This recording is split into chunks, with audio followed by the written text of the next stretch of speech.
Welcome back to N2 the Chatterverse, where two gents share their 2 cents on pop media. I am Victor Dandridge, the hardest working man in comics. And I'm Bill, and I have a concern. We are here to talk about our reactions to the new Superman trailer drop. Dropped last week, and I was on the road, so I apologize. We probably could have shot this before, but I was doing things at Fan Expo Philadelphia. It was a great time. Had a wonderful time with all the people there. If you were there, big shout out to you. Thank you very, very much. I have to admit, my time there's a lot of people that I've gotten to work with throughout my career. The person who I was most excited for, respectfully to everyone else, was Melanie Zanetti. Do you know who Melanie Zanetti is? I do not. You do not. And I don't expect you to. That was a trick question. Melanie Zanetti is the voice of Chili, the mom from the show Bluey. Bluey, I know, but it's such a good show. It's such a good show. I mean, there's so many levels as to why I wouldn't know who that person is. Absolutely not. You should. If you did know, I was going to be really impressed. Like, you watch Bluey?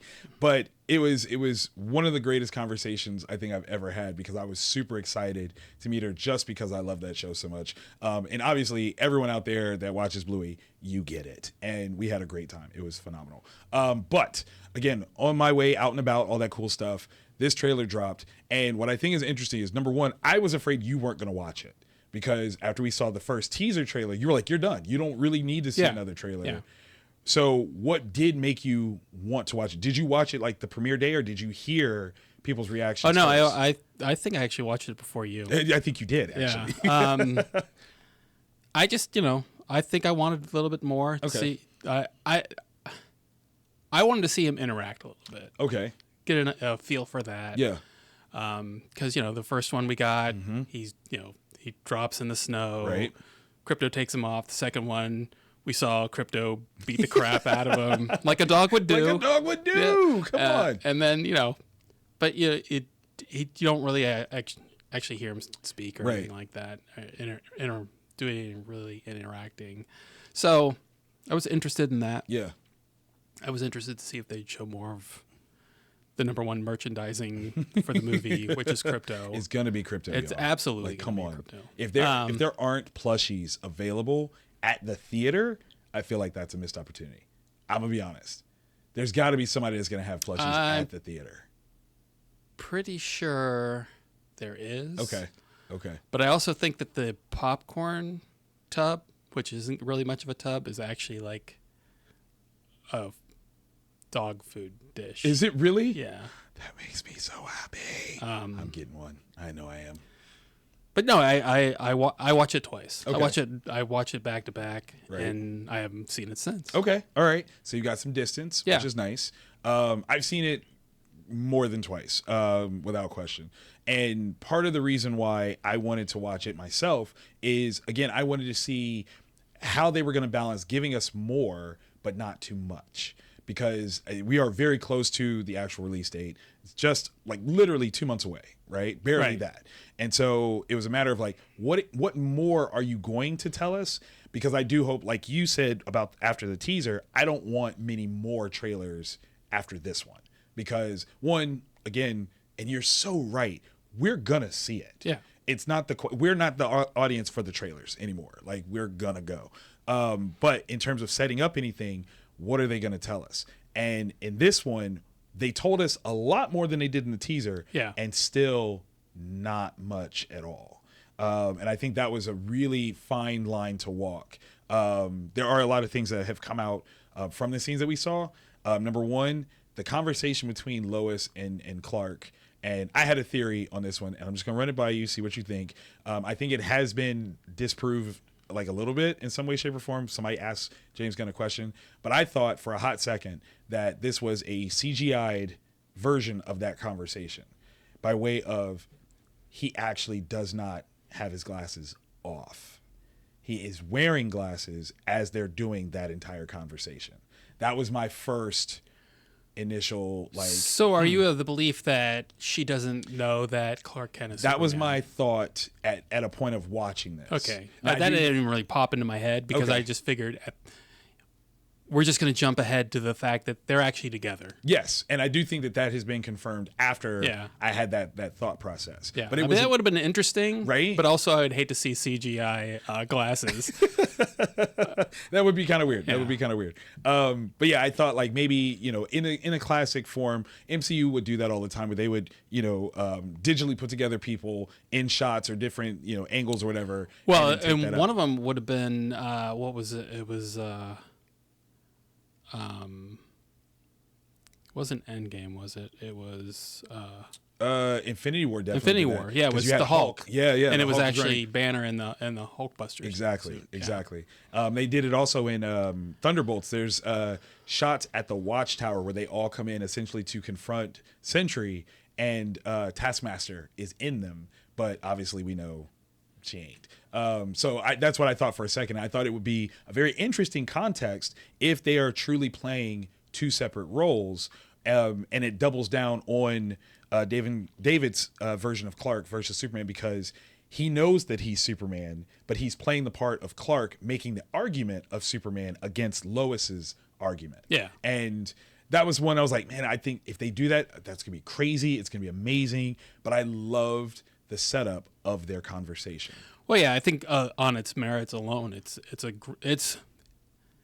it's real life. Yes. It's people having a conversation, and it's not a conversation. It's an interview. Yes. And you're being brought to task whether or not you felt you've done something right isn't the question. Right. It's whether or not you should have done it. That's such a great, like, I don't know, angle is I don't even know if that's the right word, but I also want to give a shout out to, it gives us a look back as to what reporters used to do, right? So I feel like very much so in the way that she's presenting her argument, she's playing almost a devil's advocate. Yeah. I don't believe that she believes that what he did was wrong, but she has to look at the opportunity of, but did you think this through?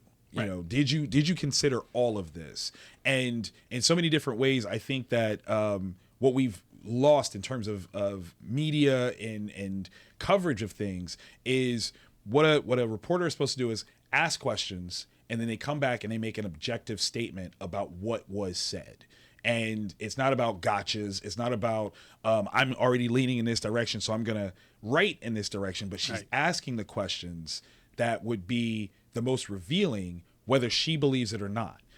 We've got our friend Jean-Paul, who I was with, and we were talking about the possibility that the way that scene ends is that she's actually trying to coach him on how to actually be a part of the media and be like, you can't say that. Or, you know how you got mad? You can't do that. And kind of teaching him how to really balance being a person, Clark, versus being Superman, this identity. Well, that'd be an interesting concept if he were 16 years old. I mean, fair. If, I feel like we're into Superman already. Yeah. So he's been Clark Kent reporter for a while. So I could be completely wrong in this. Sure. So if he's being taught in this instance, he's not a very good reporter. Because he should already know that. He should already know that. That's fair. Unless he's doing, the home garden thing, right? I don't know. It's like, here's my pet snail, that kind of stuff. I think overall, though, it's very, very exciting to see a very humanized version of Superman. Yeah. Like, this is a guy that he feels feelings, and we can rock with it. Like, and he has conversations with people. Yes. Yeah, that's hard to believe. I know. How very dare him. He's not relying on his abs. That's not it. Yeah. It was a really good showcase. I think it's reported that scene alone runs for 12 minutes. And I'm like, that's wild. Like, I don't know where it's going to go, but that's a big chunk of a movie. If that scene is 12 minutes long, I'm thinking that we're looking at a movie is going to be 2.5 to 2:45. I feel like that's a long movie. That is a long one. Yeah. Especially for a first movie. How long was the original Superman? I feel like that's a long movie. I want to say that it was like a little over 2. Yeah. Maybe. I'm not. Because I want to say like the first hour, he's not Superman. Like, we go through all kinds of things until like before he actually 2:23. 2:23. Yeah. Okay. Well, if you think about it, Yeah. Christopher Reeve is technically he's third. Right. Like he doesn't show up till that after that first hour. But actually, I think in the credits, the opening credits, Yeah. I think he's like 6th or 7th In the names? in the names. We got Brando. Who else do we have that would go ahead of him? Brando, obviously. Hackman. Yeah. No, that's Donner. Okay. Salkind. Wow. So he might be like 5th. Yeah. Okay. But all right. I remember because I remember watching it. I was watching the. Okay, so the opening credits of Superman. Yes. From the kid talking, through the comic. Right. Where it starts out at 4x3. Oh, jeez. And then swings out to. I forgot that it does that. To scope. Right. And the music and on the titles and everything. That is my favorite opening of any movie ever. I have to admit that is one that is brilliant. It's fourth wall breaking and entices you the entire time. I remember years ago when they're re-releasing it, they're like, "Should we get this?" I'm like, "Yes." Yes. And then I go, "But the only reason I want to get you to get it is so I can watch the opening credits and leave." And guess what I did? That's all you did? I watched the opening credits and I walked out. I love it. I don't think we did any business for it, No. but I was just like, I just needed that.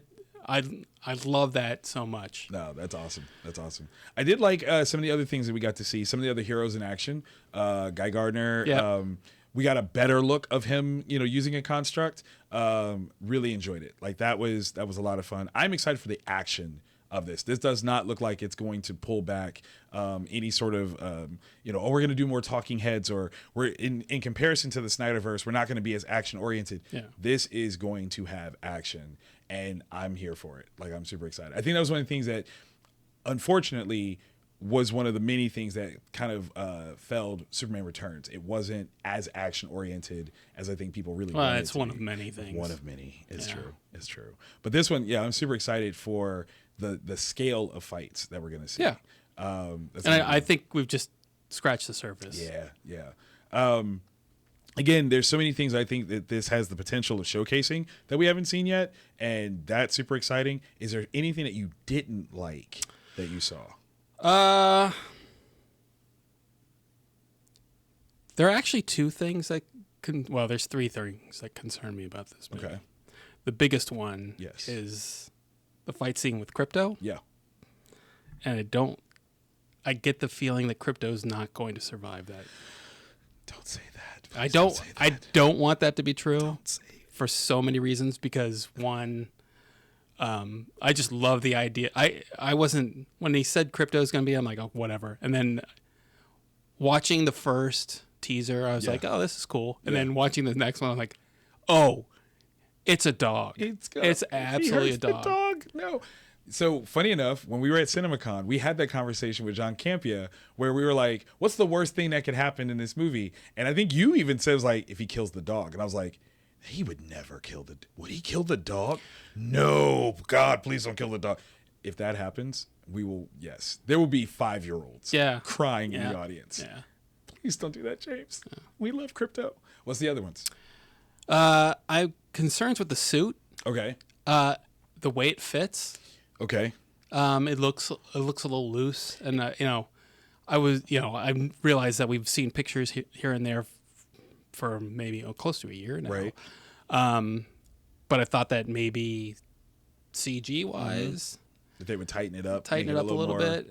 But we'll see. I don't know that really bothers me that much. It's just a little bit. Right. I mean, it is very much so a suit that he's wearing, and not the classic skin tight leotard style. It looks more like almost a Halloween costume. Yes, and I do wonder if that's built off of a little bit more of the New 52 version of Superman. And we've talked about this off air, how he's wearing like an armor of sorts, and you were like, why? Why is he doing that? Yeah. Why does Superman need an armor? Right.